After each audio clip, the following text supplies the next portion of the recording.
towards other religion and become tolerant. No, problem पूरी मुल्क में, हमारे पूरी दुनिया में पढ़े लिखे मुसलमान ने ही खड़ी करी है। बेचारे अनपढ़ जाहिल मुसलमान ने तो अपनी दो रोटी के लिए कहीं रिक्शा चलाया, कहीं तांगा चलाया, कहीं पंचर जोड़ा, कहीं पेंट करा, कहीं डेंटिंग करी। He is not a problem for society. He is contributing to society. The problem is the educated Muslims who behave that they are secular, who behave that they have an open mind, but उनका जो दिमाग है और उनकी जो सोच है वो अनपढ़ जाहिल मुसलमान से भी खराब है और बंद है। लेकिन जब ये जो वर्ग है पढ़ा लिखा मुसलमान का, जब गैर मुस्लिम से बात करता है तो वो अपने को सेकुलर प्रोजेक्ट करता है और गाली किसको खिलवाता है? मौलानाओं को, उलेमाओं को, अनपढ़ गरीब मुसलमान को। हकीकत यह है कि उलेमा हो, चाहे क्लर्जी हो, चाहे किसी रिलीजन के रिलीजियस स्कॉलर्स हो, उनका माइंडसेट जो होता है वो अपने रिलीजन के ही इर्द गिर्द भागता है, जैसा हमारे उलेमाओं का भागता है। फर्क इतना है कि और इजारों में और मजहबों में जो पढ़ा लिखा आदमी है, ही नोस कहां पर उसको लाइन ड्रॉ करनी है, रिलीजन को कहां रोकना है, उसके अलावा कहां प्रोग्रेस की, उन्नति की, तालीम की बात करनी है।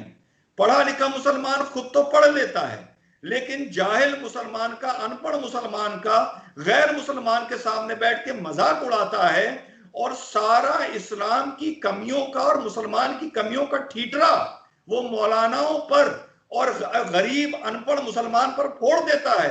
हकीकत यह है कि पढ़ा लिखा मुसलमान पूरी दुनिया में, चाहे वो पाकिस्तानी क्यों ना हो, चाहे इंडिया क्यों ना हो, is the reason of all the nuisance and all the defamation what Muslims are facing in the world. लेकिन सर, मैंने तो ये भी देखा है कि बहुत जगह पे हमारे यहाँ तो एक यूनिवर्सिटी में जो है वो एक स्टूडेंट था, मशाल खान, शायद आपने उसकी कोई स्टोरी आपने सुनी हो, कि उसको उसी के स्टूडेंट्स साथी जो थे उन्होंने मार दिया था उसके ऊपर ब्लास्फेमी लॉ का बोल के। तो ये एजुकेशन जो है ये दिमाग को खोल क्यों नहीं रही है यहाँ पे स्टूडेंट्स के? वो और ज्यादा जाहिल क्यों होते जा रहे हैं?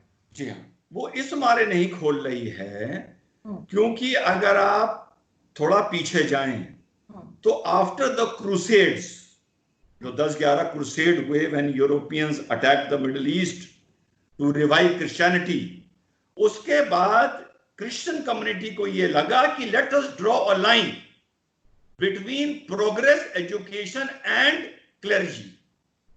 यही बात बुद्धिज्म में हुई, यही बात जुडिज्म में हुई। हम लोगों के यहां यह प्रॉब्लम हुई कि हमारे यहां घर घर में उलेमा पैदा हो गए, घर घर में दाढ़ी रखने वाले और ऊंचा पजामा पहनने वाले पैदा हो गए।